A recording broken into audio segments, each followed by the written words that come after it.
Take a coach who's basically grown up in St. Louis.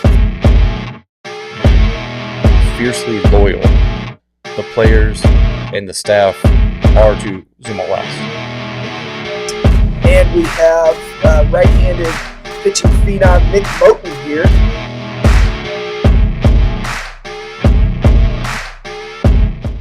Welcome in, everyone. This is Baseball 101, powered by Youth Baseball Midwest. I'm your host today. My name is Dave Wiggins. Here I am joined with head baseball coach at McKendree University, Tim Gurnow. Tim's actually calling in from the Prime Sports Midwest call link today. If you have uniform needs, apparel needs, any sort of baseball gear, Prime Sports Midwest is a fantastic shop to hit up. They've got one in Fenton, they've got one in St. Charles County, and they're currently working on one in Chesterfield as well. So don't hesitate to reach out to them if you have any needs there. Coach Gurnow, how you doing today? Good. How are you? I'm doing well. I'm excited to have you on. Me too. It's funny. I'm going to age myself a little bit here for everybody. Coach Gurnow, when he was done playing freshman baseball at Festus High School, he played for one of our very first recruits, 18 and under teams, as an incoming sophomore. Just a very smart, baseball savvy young man from a very young age. Allowed him to play 18U competitive travel baseball as a 15-year-old. Fantastic defensive catcher. Really elevated himself as a hitter throughout his high school years into the college level. And I think that's why you are such a great hitting mind, is because you essentially had to be your own hitting coach. And before we talk about what you're doing to develop your hitters at McKendree, tell me a little bit about your playing experience, in high school and up through college. Yeah. Kind of like you said, I was able to play up at a young age and face some really good arms, at Festus High School, where I was 3-year varsity player. And then, I made sure that whenever I played travel ball with the recruits, that it was still at that 18U level. So I knew I was exposing myself to better pitching from a very young age. And so I had my bumps and bruises along the way and had my struggles, but I think that allowed me to just keep improving. And kind of like you said, every single year, I think through high school into my college days, it was just continually improving year after year after year. After I got done playing at Festus, I went played at the Division II level for a couple years, finished up at the NAIA level. But even like through then, I got to the college level and just kind of got to a point where what I was doing just wasn't good enough. Um, Played summer ball up in New York and struggled. And then it was kind of like, all right, something's got to change. And then just kind of went all in on the hitting revolution, back in 2015. And honestly, just kind of, revitalized my career, took me to a different level, kind of unlocked some things. And like you said, I can, do it on my own to a certain aspect. I see resources like you and Tyler and the guys over at the recruits place that helped me out with it. But I definitely think like learning on my own and then implementing my career definitely helped me, start my coaching career. Yeah, absolutely. And then go ahead and dive into your coaching career, how that started, and obviously now you're a head coach at a D2 university, which is impressive for, what are you, 31, 32? Yep, 31. Yep. Yeah. Yeah, impressive for Yeah. I knew at a very young age that I was going to coach. Obviously, I think everybody playing baseball, in high school, they always have the pro ball aspirations and stuff. And I think I figured out pretty early on, 170-pound catcher probably isn't sought after very much at the pro level. So, I started preparing myself to coach once my playing days were done. My grandpa was a coach. My dad was a baseball coach. My older brother's a baseball coach. So I've been exposed to it my entire life. So I knew, once I got done playing, it was like, okay, let's jump into the ranks. I also got some good experience while I was still in college coaching with the recruits, coach under Todd Stein, and me and my brother had a team at one point. And then, I finally got in my own team, a 14U a travel ball team. So it was cool that I just knew like I was destined to do it. Just been around and it's what I wanted to do. So got done playing, hopped in full time with the recruits for a little bit, got a job for a semester at Division III school, Blackburn College. So spent a semester there, and then I actually went to McKendree in 2019, fall 2019, as a graduate assistant. Spent a couple years as the GA.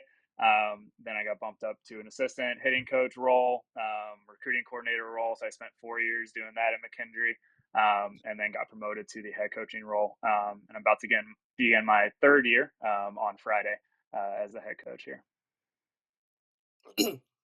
Yeah, it's always interesting to hear the roads that certain individuals take to get to that head coach position. And, someone like yourself who didn't play at the Division I or the Power 4 level or the pro level, you do have to really earn your stripes. Being a grad assistant, being an assistant, being a hitting coach, and for all those young guys out there that are wanting to pursue collegiate coaching, it's not glamorous at first, right? You're not making much money at all. You've got to find ways to supplement your income. um, but you're working hard, and you're Yeah, you're working hard because there's an end goal. And having reached that end goal, and maybe being the head coach at McKendree is not your ultimate end goal, but it could be a lot of guys' end goals as career coaches. So um, it's just fascinating to see you go from a 15-year-old, sophomore in high school yeah, to a guy that I call now, like, hey, I got a kid for you. yeah, And man, is the kid I'm about to tell you about, is he good enough to play for you? And that's a cool experience for me, kind of getting to yeah, see you and your brother Matt, and what he's doing at Festus with the success he's had coaching there. mm-hmm. Obviously, your dad Todd, who is one of our favorite parents to come through our program, just completely bought into what we wanted to do for your development, and kind of just sat on the sidelines and let it happen, even though he was a coach himself. Really kind of placing the trust in us to help you get to where you wanted to be. You just come from a great family, man, and it's a pleasure. It really is a pleasure to see you succeed. I appreciate that. I definitely have a lot of good advice and a lot of good role models along the way to help me get to where I am. Yeah. Let's jump in here. Yeah, Like- oh, I like to ask this question. Um, what's your favorite memory or experience as a baseball player? yeah. Um, as a player, so this is kind of something I did not like at the moment, but it's kind of cool now looking back at it. I was a part of playing a triple header at the college level. And so it's kind of just like one of those things now where it's just a super unique experience that there was bad weather. We were down in Arkansas and we started game 1 at 8 a.m. and then we finished game 3 at 8 p.m. And so it's kind of just like one of those experiences looking back now that it's like, man, like, yeah, as a 21-year-old playing it was brutal being out there for that long, but now it's like, that's pretty cool. I got to play three games in one day and caught a couple of them. I think I got to DH one of them, but just something that it's kind of just unique that I can look back on now and say it was pretty cool. Another one I guess was honestly during travel ball with the recruits. One of my favorite tournaments to go to was the Cincy Flames. It was always the last tournament of the year, like their big national tournament. Spend a week down there, and just play like some sick ballparks like Miami, Ohio, University of Cincinnati, and places like that. And that was always just a good time, just hanging out with everybody for an entire week, playing some of the best teams, from all over the place. Just some really cool experiences in those tournaments. Outstanding. Yeah. To go along with that, best player you've played with, either at the high school or the collegiate level. I actually had this discussion with another recruits alum. I'm still buddies with Cody Massey the other day, and it got brought up that Tanner Murphy was the best high school hitter that we ever saw and ever got to play with. He was 2013, so he was our age. 2013 Malden High School grad. Played pro ball with the Braves for years, but that dude at the high school level was a cheat code. Yes, yes, he was. He could also hop on the bump and throw it low 90s. Yeah, And he just, yeah, yeah, yeah, yeah. just physical. And it's funny you bring him up, because you're a catcher, and Murph was Mhm. obviously a catcher, right? And we had two teams at your age group at 17U. And you Yeah. were the starting catcher at Festus. You were a stud high school baseball player. But we gave you the option. Do you want to be Murph's backup, or do you want to be on the quote unquote gold or B team and catch every day? And I think the smartest thing that you've probably ever decided as a young high school kid was, I want to play every day. The name of the Yeah. team, the status of the team, top team, B team does not matter to me. What matters to me is getting behind the dish and developing. Like, I'm still going to play an outstanding schedule. We're still going to face the same teams, but I'm going to be on the quote unquote B team, swallow my pride a little bit because there's a draft pick, who's Right. in front of me. Right. I'm going to catch every day. And you mentioned the Cincy tournament. You guys, I coached you that weekend. We made the Mhm. platinum division while the top team did not. Yeah. So Yeah. that was I mean, your team was loaded. You had Rudy May, you had Cal Urick, you had Keelan Yeah. Doria. I mean, you had some outstanding ball players on that team, and kids nowadays, parents nowadays, you hear B team and they run they run for the hills, right? Right. And it's Yeah. just so much more to it than than the name of the team or A B 1 2 whatever. And that's once again coming from a great baseball family and truly understanding development over um, over status, if that makes sense. Yeah, no, that like you said, I think that was the best thing that happened in my career where I got to go play every day where I knew, you know, Murph was going to catch and I'd catch him whenever he would pitch. But I wanted to be on the field every single day, so like that allowed me the opportunity to go out there, and I still got seen by college coaches and played really good competition, and that was way more beneficial than catching once a weekend or something. Because obviously I wasn't as good as the the 6th round draft pick or however high he went. So. Third round. 3rd round, okay, yeah. See, I don't even give him enough credit. So yeah, Right. So let's fast forward to college here. It hasn't been a long career yet, but your favorite memory or experience as a college coach? yeah. Honestly, it probably came last year, where it's a testament to my team. But we struggled the first half of the season, pretty mightily. And a testament just to everybody. Like we just kept working, kept getting better. And then it finally clicked one day, where we won 10 of our next 11 games. So we had 3 straight conference wins, swept William Jewell. And it was a lot of fun. And it was kind of just something where baseball humbles you, right? But it can also, bring you right back up. And so it taught me a lot of just not getting too high, not getting too low as a coach, and it's just more about the development, keep getting better, because it can all just click and you can go on a really fun run. Absolutely, that's awesome. And then final fun question. I guess they're all fun, but these are more fun. The best player you've ever coached? Yeah, that's a tough one. So obviously, like I'm definitely a little bit more on the hitting side of things. Um, our best probably lineup that I've had, and we've had a lot of good ones, but back in 2022, we were pretty loaded. We set our school record for home runs. We had like 95 that year, and we had a hitter. He went to Parkland first, and then went to University of Illinois. Transferred to Nova Southeastern. COVID hit, and he had 1 year of eligibility left, so he came to us. His name was Alex Steinbach. Dude was just lethal at the plate. I think he hit 18 home runs or something like that his senior year with us, and just a pure hitter. And then you put him in that lineup that we had, where we had other guys like Corey Price, Ryan Hutchinson, Austin Francis, a recruits alum. Yeah, Like we hit a bunch of home runs, but Alex Steinbach was definitely one of the best Division II hitters that I've ever coached. that's awesome. Let's talk about the state of Division II baseball right now. Obviously, a bunch of Power D2s played down in Texas this weekend with UCM, being one of them. They won their first game against Rollins, and they got thumped by what was it, North Greenville, Yeah, in North Carolina. game two. Yeah, and I mean, just watching the physicality, watching the pitching velocities, watching the exits and the home runs, and just the grown men that are playing this game now. Are you seeing sort of a shift at the Division II level to almost being like a subsect of Division I baseball in many ways? Yeah, absolutely. It's not the same Division II baseball even from 5 years ago. Like it's evolved very quickly. And I mean, honestly, it's forced like coaching staff to just have to adapt very quickly.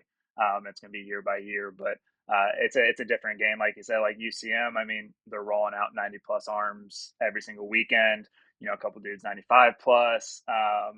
I would rival like some of the top Division II teams that they could go compete, if not win, like in some mid-major conferences.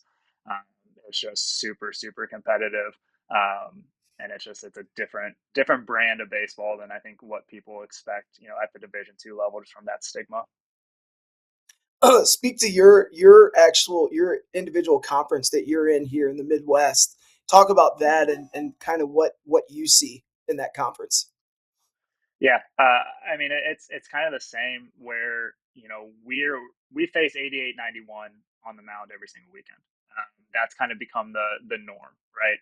Whenever a couple years ago that was an outlier. If we saw a dude 90 plus, like he was chucking. But now like that's what we're prepared for every single weekend. And so it's like, yeah, you're gonna have those power arms. The hitters have also kind of adapted to hitting velocity. They're like, yeah, cool, you can be 88, 91, but now hitters can hit that. So you better be 88, 91 with some, either high vertical, high horizontal movement, or you better have a plus off speed pitch with it too. And so the game is growing, it's adapting, and it's getting better. And it's just very, very competitive, especially in the GLVC, which I would say the GLVC is also a little bit more of a hitter friendly conference. And so that's where, the pitchers, you got to come in, you can throw hard, but you also have to have good off speed pitches and still be able to pitch some. Absolutely. I mean, you're even seeing with these new NCAA rules that keep rolling out, you're seeing individuals that have essentially run out their D1 clock, but they get one more year Mm-hmm. and they can go play Division II baseball. UMSL's got an EIU bounce back mid 90s pitcher this year. Obviously, Cole Chrisman played at Maryville last year. Um, Mm-hmm. so you're seeing Division I talent at the D2 level Yeah. more than you've ever seen, and Yeah. you're seeing that from essentially older players right now. My question Mm-hmm. is, do you think you're going to start to see Division I talent choose to play D2 out of high school versus going and sitting on the bench or being a redshirt at a D1? And are you actively pursuing players of that caliber? Yeah. Our roster, especially this year, because he's kind of said with all the different rules and regulations that have been put in place, like we have, I believe, 8 Division I transfers. So we have kid from Troy, left-handed pitcher, Butler, a couple guys from Oakland University. So like we get those bounce backs as well here. And I definitely think it's an option for some guys. Like, hey, at the end of their career, they kind of see like, hey, this is gonna be my last year. I can go play at this Division II, but I think it is going to become an option for those high school kids that, yeah, like, hey, or maybe they're only a mid-major talent at the time, but I'm going to go play every day at Division II, and then I know that I can move up. And honestly, that's something that we've had to adapt to as coaches and understand that really the approach that we take is like, hey, it's our job that we're going to get you better from day one that you're here, help us win baseball games. And then you put up the good numbers, and that's going to open up doors for you. And then I think it's our job to get players to the highest level, whether that's the SEC, Pro Ball, Missouri Valley, whatever it is. I think as Division II, coaches, that's kind of an evolution of. So I definitely think it's a good option for high school guys. Develop, go somewhere where you can play, and then it can open up a lot of doors for you. Absolutely. I mean, I've even heard coaches at really good Division I, Division II programs, JUCO programs, tell the kids they're recruiting, use us as a stepping stool. Like, use Yeah. us as an entry point, right? We might not Yeah. be where you want to be 4 years from now, but you can use us to get to where you want to be. And that Yeah. conversation used to never happen, right? And that's happening and more often, which I find very interesting. But it makes sense on a recruiting pitch. If Yeah. you've got a kid who's maybe a power four talent, right, and you're that mid major, you might be able to grab them, or you've got a Division I talent and you're McKendree, you might be able to get that kid out of high school because you're having the conversation as I know you might be a cut above, what our level is, or you may think you are, but Mm-hmm. here's your chance to prove it, right? Here's your Yeah. chance to build a resume. to go where you want to go. And I find that to be very interesting. Yeah. Yeah. And I mean, like, especially in our conference, I would say like the last 4 or 5 years, the pitcher of the year and the player of the year in our conference, like they transferred out for their grad transfer year to a Power Four school. And that's the thing. It's like, hey, this is a really high level competitive conference. You put up the numbers, like you're going to get looks. And we're kind of going through that with one of our pitchers right now that kind of exploded. Where he's 95, 96. We kind of know that, hey, you're either going to get drafted after this year or go somewhere, where you can still get paid to play baseball. And so it's our job to get the eyes on him and make sure that he has the resources to advance his career. And did you get him out of high school? Yes. And honestly, it's a cool story where he was recruited as a catcher and didn't really start pitching until his senior year of high school. And so we let him two-way as a true freshman and then started chucking, low nines. And it was like, all right, like, let's put the bat down. I think he got a future on the mound. And so here he is, 3 years later after getting our program. And, he's high to mid 90s consistently. So just a really cool story. And I think it's also testament to the development that we do at McKendree. Without question. Yeah, and that was what I wanted to hit on. Obviously, he wasn't 95 as a senior in high school, right? Right. He developed at your school. And when you're developing these guys, and you have to have in the back of your head, I might develop this guy to leave. And Yeah. I feel like that's a catch-22 because you want to win baseball games and you want to develop great players to help win games at the Division II level. But you also know in the back of your head, if this kid hits 15 pumps this year, this kid throws 93, he's probably not coming back next year. Yeah. Is that kind of like the internal struggle that you and your staff talk about? Like, we have to be good, we have to develop, but if we develop too well, see ya. you know? Yeah, right. Yeah. I mean, and that's it is tough, and that's just where we've had to adapt just to the changing landscape of baseball. And that's just what we tell kids is like day one you get here, we're just gonna get you better. You get here in the spring, and then hey, we're gonna get you better. We're gonna go win baseball games, and we'll have those discussions at the end of the year. It really just makes it difficult from a recruiting standpoint because we just don't know what's going to come back. But again, I think that's where you have to be good at the development standpoint because you could have a brand new team year after year, and there's really nothing you can do to change it. I mean, you can win, you can give guys, as much scholarship money as you can, but I think everybody's dream goal is to play Division I pro baseball, and so it's our job as coaches, I think, to put the best interest of the kid first, and that is to develop them, give them the resources they need to succeed, and then leave the decision kind of in their hands. Yeah, no, that's great. Um, you know, I consider you one of the better hitting minds in the Midwest, and I think you're one of the best offensive coaches in your conference, if not in Division II baseball. Talk to us a little bit about developing hitters that can succeed at your level. Let's start with training standards that you feel must be met. Yeah. Um, so whenever it comes to like the standards and everything like that, I think really it all boils down to the environment that you put guys in. And with that being said, like the training environment has to be individualized. And you have to make it conducive to give guys the one-on-one time that they need. So whenever I took over as a head coach, we completely changed our practice structure to where we do hitting groups literally year round, where we come in for an hour with a group of 6 to 8 hitters. That allows us to give them the one-on-one time, use blast motion, use Rapsodo, get in the cages with guys and actually break down their swings with them, give them individualized drills and all that. So that's like really where it starts. It's just like making the practice environment conducive to development. I think we were all part of it where you do the big team DPs and you get your 3-4 rounds on the field and say, okay, like that's it. So you leave practice and you get 20 swings or whatever for the day. So it just wasn't how we wanted to run our development. So literally from day one of the fall to the last day of the spring season, like we are doing hitting groups every single day, and just making sure that the guys get the development. Do the same thing on the pitching side, where they come in, they get their throwing done in small groups, and later in the afternoon we'll come and do our like team defense and stuff like that. So it's just got to be conducive to development, conducive to the individualization of it. So that's really where it all begins for us.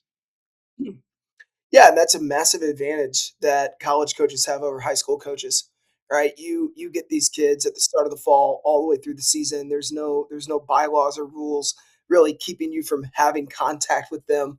You're able to really develop guys. And how do you take a hitter that you see in high school? He's got good barrel awareness. He's physical. You think he can play at the varsity level at McKendree? How do you develop into a successful hitter in your conference? Yeah. I think so. So it starts in obviously in the recruiting process, right? So like we're not going to recruit a guy that doesn't fit what we like to do on the offensive side, right? So like we like to hit our doubles, we like to hit our home runs, and then we'll have a couple guys that can swipe backs, right?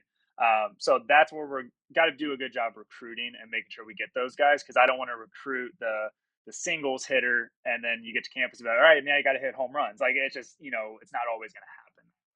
So it definitely starts on the Right. recruiting side. Um, and then like once they get here, it's never going to be an overhaul for us. Again, importance of recruiting. And it's just making sure that, hey, these are your strengths. Let's increase your strengths. And then like, here's some weaknesses. Can we make those better? But we also don't want to take away from their strengths. Right. So like, it's a very fine line of what we're trying to change and where we're trying to improve. But that's where data and tech, um, I think you got to have it, so you can actually get the inside scoop of how a guy moves and what what's going on with the engine and stuff like that. So yeah, I mean it definitely like depends on the hitter, but it's all just about improving those tools and it starts in the recruiting process for us. Yeah, it makes perfect sense. I mean, speak to your park dimensions. I mean, I feel like the ball flies at Hypes. It's what a great Yeah, name for a yeah, park that has balls flying. I mean, it's hype. I went there and yeah, watched you guys play. I think I was there 5 innings and saw 8 jacks between you and the other team. I mean, it's yeah, fun. It's a fun yeah, environment. yeah. Sure. Yeah, that's. I mean, like it's 285 with like a 30-foot wall to right field down the line. Wind blows out for the most part. So again, that's why we take the approach that we take. The wind's going to blow out. We know we're going to recruit physical guys. That's going to be our approach to get the ball up in the air, hit our doubles and home runs, and then use that to our advantage.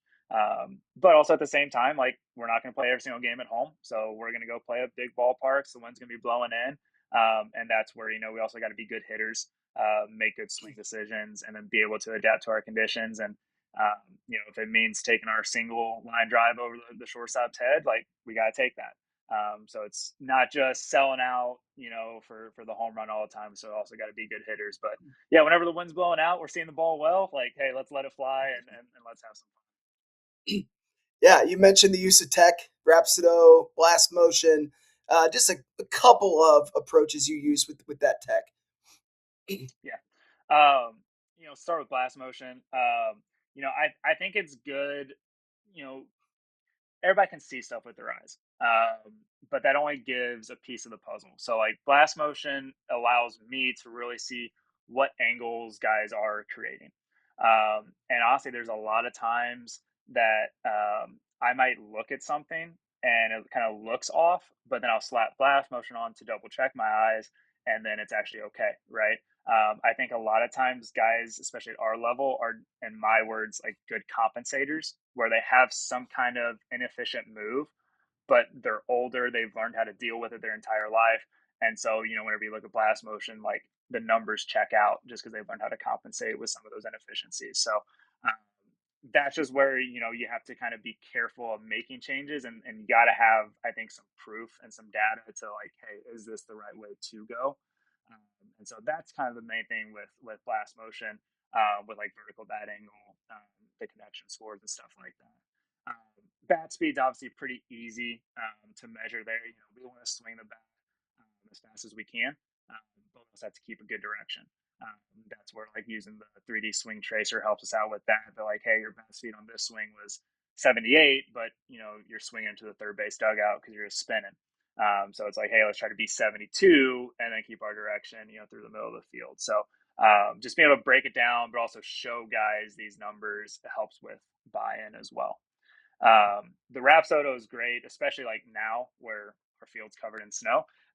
So we got to be in the cages, and so this still allows guys to get real-time feedback on X velocity, distance, launch angle, spin rate's a big thing from a teaching standpoint.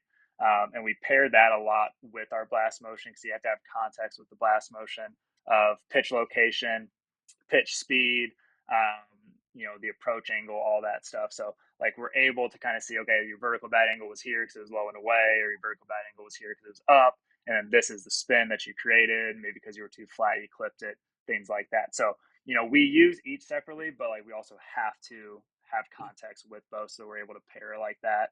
And then just being inside, having a Rapsodo's big time too. I feel like in pitching, spin rate's always a big thing that pitching coaches are trying to help improve and talk to their guys Yeah, about. I feel like it's not often talked about in the hitting realm. That's something that Tyler and Cam here at RBC do a really good job when they're on the rap set with their guys, is explaining the importance of the spin direction off the bat, and then also explaining that there can be such thing as too much backspin. Where yeah, everybody wants to chase backspin. Can you kind of speak to that a little bit? Where what's that optimal, basically spin RPM that we're looking for when we're hitting the ball flush. yeah. I think like the 2000 to 2500 is a pretty good little baseline for spin rate. If you start getting up into the 3000s, that's where you kind of see the balloon effect, where it just spins too much and then just comes straight down. So you might hit it, 96 at a 30-degree launch angle, but it's a routine fly out because you spun it at 3500, and so it just balloons up there. And I think that's where like blast motion can also help with that, because if your vertical bat angle is too low, then you're not catching a flush, or your tack angle is too low, you're not catching a flush. You're clipping it, and then you're just like overspinning. So you're able to make the adjustments based off that to give you instant feedback of how to catch balls flush and backspin them correctly. Which backspinning baseballs correctly, I think, is a lost art with a lot of hitters. Absolutely. And it's good to have the tech to, like you said, to basically check your eyes. Right. And Mm-hmm. it helps the hitters too. It helps the kids Yeah, understand their swing more, understand the deficiencies in their swing, understand what they do well. Um, and a lot of kids more and more these days are visual learners, they're video learners, right? They yeah, need that to help them. The spoken word is not enough. And yeah, the coaches that are implementing this tech, that are using it to level up their athletes, they're just going to continue to be more and more successful, in my opinion. Um, and it's there's a lot of coaches out there that I think are doing things because it's the way they were taught when they were younger, or it's what they believe worked back before all this tech was available. And obviously you have Jeff Fry, who basically just completely defecates all over anything new school or anything tech. And I think that choosing not to learn it, choosing to be ignorant to it, is probably one of the worst things you can do if you're trying to coach the modern baseball player. Um, and I think it's why you and your staff are seeing a lot of success, is because you're open to using technology to your advantage instead of saying, "Well, I didn't use that back when I played. Who needs that?" It's yeah, yeah, I no doubt. I mean, you got to make adjustments year to year. Got to just find new ways to teach it, new ways to explain it. And players, especially now, like I think they crave information. But then I think it's our job as coaches to give them the information that they need, because you can't overload them, right? Like some guys can't comprehend spin rate. Like they can't comprehend vertical bat angle. And so it's, instead of just saying, "Hey, your vertical bat angle was this number," like you got to be able to explain it in a way that they can handle it and not overload them with information. So that's, again, like you got to learn. You got to learn the data, but then you also got to learn the human side of it, because you can't neglect, that, hey, you are talking to a person and not just a computer. Absolutely. Let's talk recruiting process here. I mean, and we've talked a little bit about it, about what you're looking for in a hitter. Obviously, you're looking for guys that put the ball in the air a little bit more regularly because of the way your offense works. But to play Division II baseball, I feel it's never been harder than ever for high school kids to play college baseball, let alone Division II baseball. When you go to watch a kid or you go watch a game, a summer game, a high school game, what are some of the things you're looking for that will pique your interest as to this kid might be able to get it done, might be able to get it done at our level? Yeah. I think, one of the first things is just what kind of presence do they bring, right? Like, how do they walk up to the plate? What's their on deck routine? Do they swing and miss and have a routine they go to reset themselves and what kind of confidence do they carry themselves with? Like that's a big thing. And I think that can tell you a lot right away. Like this guy can play the D2 level or he can't. Just of what kind of presence they bring. Whenever it comes to the mechanics of it, um, for me, I always kind of start looking at hitters from like the middle of their body. I want to see how they load and then unload. What's driving their rotation? Like, are they a shoulder-driven rotation hitter, or do they use their core to really drive the rotation?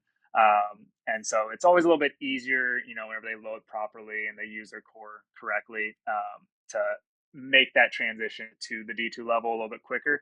So if you don't load properly, it's you got some bigger issues, I guess, to kind of change. But definitely like the middle of the body is where I start, and then bat speed plays.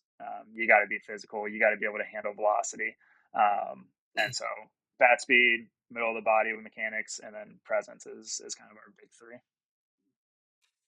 You go watch a kid go, that you like, that you've seen before, and you watch him go 0 for 4. But he shows you everything you want in other arenas. Are you still interested, or does the lack of in-game success kind of turn you off? It doesn't turn me off, right? Like everybody's gonna go 0 for 4. So if we're there watching a hitter, I like his actions. I like the way that he handles himself in the box. Like, yeah, you might go 0 for 4, you might go watch it again, but it's not gonna cross you off the list or whatever just from that 0 for 4. Stats are important. Don't get me wrong, but I think there is way more to the story than like just what your batting average was in high school. I think a lot of times, and honestly, I was a good example of this. Like I'd hit 400 in high school, but they were a bunch of backside singles. But those are outs in college. So, it's like my bat average looked great, but, at the next level, like those balls and plays are going to be fielded. So that's where there's, stats don't play the whole, it's not the whole story with that. So they're important, but I think there's more important things. I think something that's often overlooked when you're talking about levels too, whether it's freshman to JV or JV to varsity or high school to college or college to pro, it's not just the pitching that gets better, it's the defense. It's the speed Yeah. of the defenders. It's the athleticism of the defenders. It's the arms the defenders have. It's not always just, well, the pitching's better. No, it's the ball that you hit in high school that dropped in for a hustle double was a can of corn for that McKendree shortstop. And those are things that I think Yeah. are often overlooked. Is it's not just the pitching and the hitting; it is the defense that, and I saw it at Webster from JV to varsity and freshman to JV. Just the significant difference in defenders' abilities to get to certain balls and make certain plays. I think that's something that we always have to consider as a baseball community when we're talking about can they play at the level that next level. Um, Yeah. how important is body language to you when you're watching a prospect? Yeah. Body language is huge. Honestly, that's something that's really important in our program as well. Um, I think playing the game with emotion is needed. I like to have fun. I want our guys to have fun. I want to smile. And I think we'll all get upset at times, but what kids have to learn is that you got to embrace those emotions, take them for what they are, and don't let them overwhelm you. So like going back to like you're gonna go 0 for 4, right? I'm sure you're not going to be happy about it, but how are you going to handle it, right? Are you just gonna start moping, play the victim, and let everybody know that you feel bad for yourself, or he's gonna keep playing the game, say, yeah, I suck today, but I get to go play again tomorrow, and I'm gonna make up for it. So the body language is huge from a recruiting standpoint, but also whenever you're at our level, like you also still got to have good body language to stay on the field. Division II baseball is competitive, So if you're going to play the victim, if you're not in the lineup or you go for 4, like I'll find somebody else that can do it and you know, show the toughness that I need. That's outstanding. Think of your current roster. I don't need an exact percentage, but how many are freshmen? How many are JUCO guys? How many are Division One bounce backs, veterans, journeymen per se? And then what I guess what percentage of high school athlete are you targeting every year, if that makes sense? Yeah, this year's roster, I would say like we probably have about 20% 4-year transfers. We went pretty heavy with JUCO guys, so we're probably about 60 to 70% JUCO guys, and then a smaller percentage of our high school guys.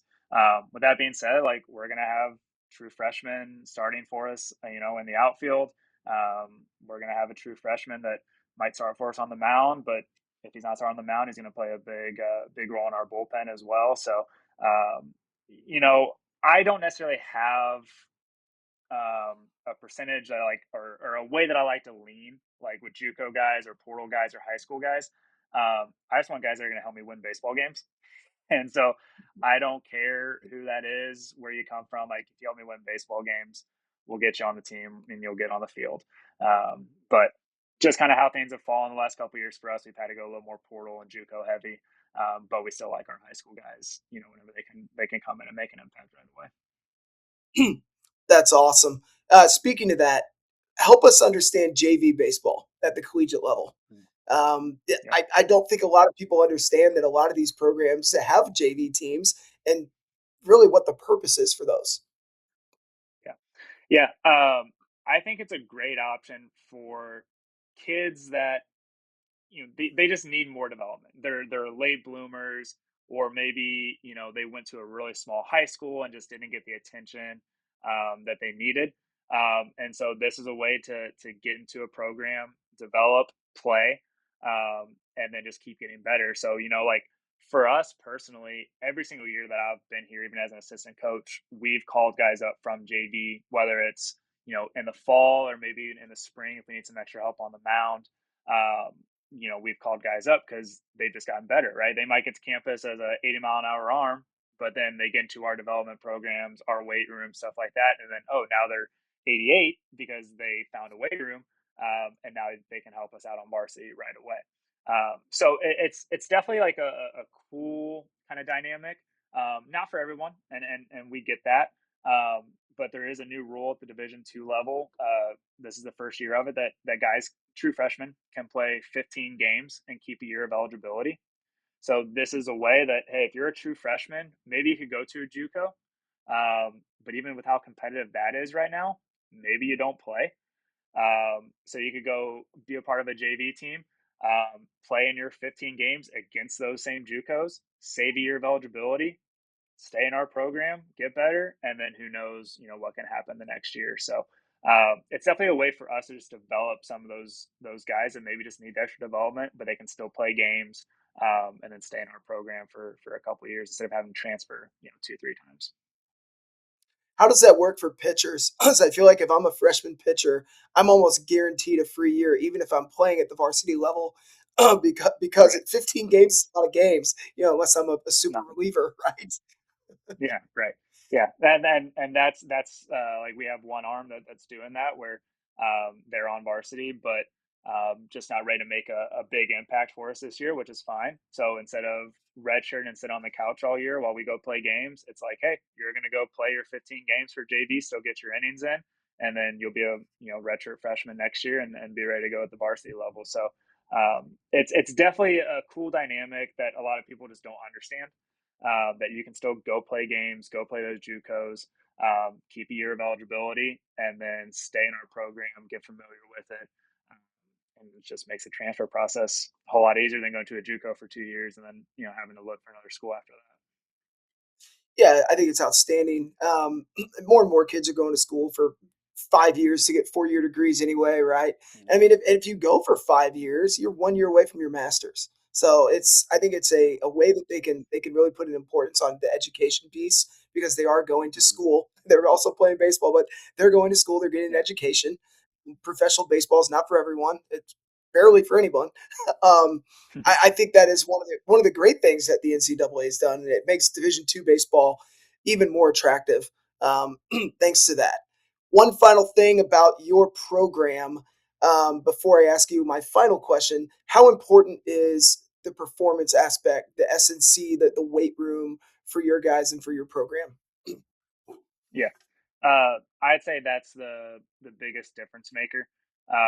And we're blessed at McKendree to have the facilities that we do, where we have a full weight room that has 9 double-sided racks, turf area. We have a full-time strength and conditioning coach. So, it takes a lot off my plate as a coach, where I'm not making weightlifting programs. But we also know that we got a guy that is certified in everything, been in the strength and conditioning world for years. And he's programming everything out for our guys. Hitters on a certain program, pitchers on a certain program, and guys are getting what they need. So we're in there, 3-4 times a week. Even on off days, most of the time our guys are in there anyways, getting extra lift in.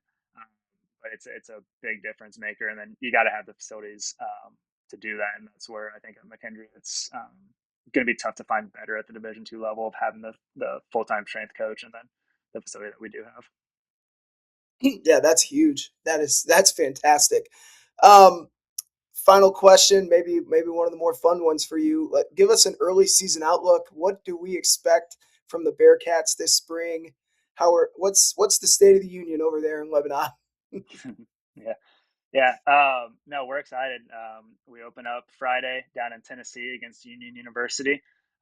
So we're excited to get going. But from a talent standpoint, it's the best team I've had. On paper, we returned 7 of our 9 starters on the offensive side. So got a lot of experience. And then on the mound, we got three starting pitchers this upcoming weekend. One's a junior, been with us for 3 years. We got a lefty that's going to be low 90s, and then a righty that's upper 90s. And so, I think we have a very high ceiling. It's just going out there and playing our game, not trying to do too much, and just having some fun with it. But we're excited. I think the guys know that this is the year to do something special. So we're just ready to get out of the dang indoor and get on a real field again and go get after somebody else on Friday. Yeah, this for anyone listening, this is just an awesome opportunity to hear what it takes to play, not even at the Division II level, but just at the collegiate level. The physicality, the amount of time it takes, the amount of effort it takes. Everyone talks about what does it take to play D1 ball? What does it take to play D1 ball? I wanted to do this with Coach Gurnow because McKendree's not a well-known Division II baseball powerhouse, right? And Timmy will be the first to tell you that. But they're up and coming. They've got ridiculously talented players, and they're not just going to go out and find anybody. They know the type of athlete, they know the type of baseball player they're looking for, and it takes a very good baseball player not just to get recruited by McKendree, but to get on the field at McKendree. And that's something I want more and more people to start to understand is we have so many outstanding sub D1 baseball programs here in our area. There's so many, at the Division II level, the D3 level, the JUCO level, the NAIA level, that I really think would knock your socks off if you went and watched them play at that, just how talented these kids are, how physical they are, just the level of baseball that you have to be able to master to play at that level. And, Tim, I can't thank you enough for coming on and giving us some insight into your program and what you're looking for and how you're developing your players. And, we wish you the best this spring. Obviously, I'll be following. Hopefully, other people that are listening to this will follow. Hopefully, there's a stud listening right now who you end up grabbing in a year or two, and he's wearing that uniform. Yeah. But yeah, man, thanks so much for coming on. We really do appreciate you. No, I appreciate you having me. It's been a lot of fun. It's been a blast. Everybody, for all of us here at YBM, I'm Dave Wiggins, your host of Baseball 101. We will see you next time. Bye-bye.